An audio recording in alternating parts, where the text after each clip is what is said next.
پاکستان کی حکومت سے کہیں گے کہ تھوڑا سا کچھ ایسا کریں کہ لگے بھی کہ حکومت ہے، کیونکہ پاکستان میں عموماً ایسا ہوتا رہتا ہے، ایسا کچھ لگتا نہیں کہ کوئی حکومت ہے، تو ساتھ میں ہم پاکستان کی حکومت کی مذمت بھی کریں گے کہ کیوں آپ کے یہاں مسلسل اس طریقے سے جنگلوں جیسی حرکتیں کیوں ہو رہی ہیں۔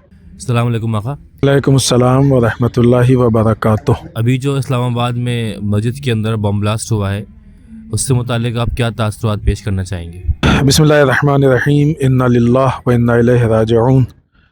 ظاہر ہے کہ جس بے دردی سے مسجد میں اور عین عبادت کی حالت میں اور نماز کی حالت میں یہ حملہ ہوا اور نمازیوں کو شہید کیا گیا، واقعی اس حادثے کی سخت مذمت کریں گے۔ جو لوگ شہداء ہیں ان کے علو درجات کی دعا کریں گے کہ اللہ ان کو زیادہ سے زیادہ اہل بیت اطہار علیہ السلام سے قریب کرے، ان کے جوار میں جگہ عنایت فرمائے، اور جو لوگ زخمی ہو گئے ہیں ان کے لیے صحت کی دعا کریں گے، اللہ ان کو جلد از جلد شفا عنایت فرمائے۔ اور پاکستان کی حکومت سے کہیں گے کہ تھوڑا سا کچھ ایسا کریں کہ لگے بھی کہ حکومت ہے، کیونکہ پاکستان میں عموماً ایسا ہوتا رہتا ہے، ایسا کچھ لگتا نہیں کہ کوئی حکومت ہے، تو ساتھ میں ہم پاکستان کی حکومت کی مذمت بھی کریں گے کہ کیوں آپ کے یہاں مسلسل اس طریقے سے جنگلوں جیسی حرکتیں کیوں ہو رہی ہیں۔ ایک سوال اور تھا کہ ہم نے دیکھا ہے اکثر جب کبھی سنی شیعہ اتحاد تقویت پہ ہوتا ہے تبھی اس طرح کے حادثات ہوتے ہیں، اور ہمیشہ ایسے بم بلاسٹ کی یا حادثات کی ذمہ داری کوئی تکفیری گروپ ہی لیتا ہے۔ کیا یہ کوئی سازش کے تحت عمل میں آتا ہے یا کچھ اور بات ہے اس کے پیچھے؟ دیکھیں، اس بات کو آپ دو اینگل سے دیکھیں تو بات ایک دم کلیئر ہو جائے گی۔ پہلا اینگل یہ کہ سنی شیعہ اتحاد سے نقصان کس کو ہے۔ ادھر یہ سارے معاملات میں، خاص کر کے جو فلسطین کا مسئلہ ہے، مقاومت کا مسئلہ ہے، چاہے وہ یمن ہو، چاہے وہ حماس ہو، چاہے وہ لبنان حزب اللہ ہو، حشد الشعبی ایران، یہ پورا ایک پلیٹ فارم ہے کہ جس پہ مسلمان جمع ہے۔ یہاں پہ کوئی مسئلہ اس کا نہیں ہے کہ کس کا مسلک کیا ہے اور کون جو ہے کس فرقے سے تعلق رکھتا ہے، بعنوان اسلام۔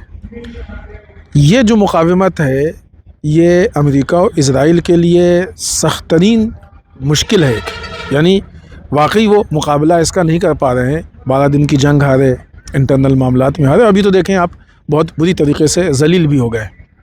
ایک مسئلہ یہ کہ سنی شیعہ اتحاد کا نقصان کس کو ہے۔ ظاہر ہے سب کو معلوم ہے کہ امریکہ کو ہے یا اسرائیل کو ہے۔ دوسرا پہلو یہ کہ یہ ISIS یا داعش جو ہے، جب یہ آئے تھے سب کو معلوم ہو گیا تھا کہ ان کے پیچھے کون ہے۔ امریکہ اور اسرائیل نے ہی ان کو اتنے اچھے لیٹسٹ اسلحے کس نے دیے، اتنا جو بجٹ خرچ ہو رہا ہے ان کے اوپر، وہ بجٹ کس نے خرچ کیا، اتنی جو گاڑیاں وغیرہ جو یوز کر رہے تھے وہ پوری دنیا میں جا رہے تھے، کس نے دیا، یہ ٹریننگ کس نے دی، اسلحے چلانے کی ٹریننگ کس نے دی، جنگ کی ٹریننگ کس نے دی، سب کو معلوم ہے کہ کام امریکہ کا ہے، اسرائیل کا ہے۔ ایسی صورت میں جب کبھی بھی کسی ایک فرقے، مثال کے طور پہ جیسے مسجد، اول تو ہم لوگ یہ ماننا چھوڑ دیں کہ یہ مسجد سنی کی ہوئی ہے، شیعہ کی ہے۔ مسجدیں ہمیشہ مسلمانوں کی ہوتی ہیں، یہ دشمن کی سازش ہے جو یہ طے کرتا ہے کہ مسجد کس کی ہے۔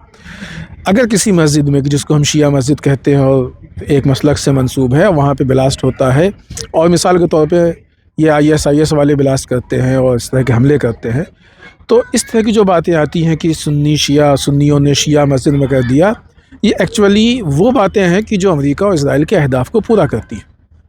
کیونکہ برادران اہل سنت الگ چیز کا نام ہے، داعش، تکفیری، ISIS یہ ایک الگ چیز کا نام ہے۔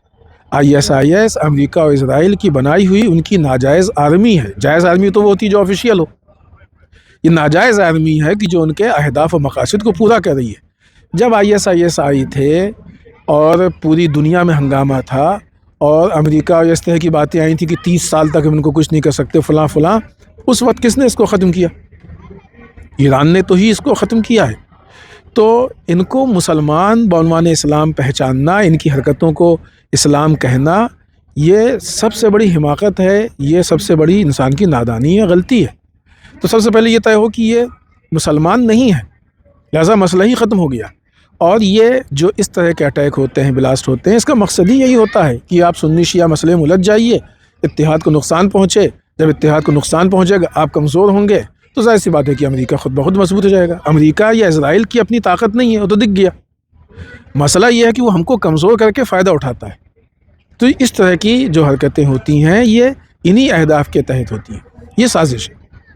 آخری میں آقا ایک گزارش ہے آپ سے کہ آپ سنی اور شیعہ دونوں قوم کے لیے کیا پیغام یا ہدایت دینا چاہتے ہیں؟ دیکھیں, ہم لوگ اول تو پوری دنیا کے انسان بعنوان انسان ایک ہے, یہ قرآن کا میسج ہے, ایک ماں باپ کی اولاد ہے. ہاں, بعنوان اسلام اگر ہم بات کریں گے تو سارے مسلمان ایک ہے. آپ فرقوں میں بانٹ کے اپنے آپ کو کمزور مت کیجیے, آپ اسلام کے پلیٹ فارم پہ آئیے اور بعنوان اسلام آگے بڑھیے. یہ وہ چیز ہے کہ جس کو مثلاً اگر ہم شیعہ دیکھیں تو 12 اماموں نے اسی روش پہ اپنی امت کو آگے بڑھانے کی کوشش کی. برادران اہل سنت بھی جا کے اگر دیکھیں تو ان کے حساب سے جو چاروں خلفاء راشدین ہیں, انہوں نے اسی جہد سے اس چیز کو آگے لے جانے کی کوشش کی.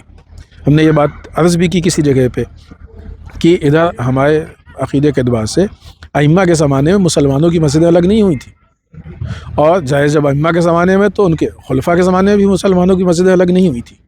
لہٰذا اتحاد ہماری مذہبی ذمہ داری ہے. کوئی ایسا کام نہ کریں جس سے ہمارے اتحاد کو ٹھیس پہنچے.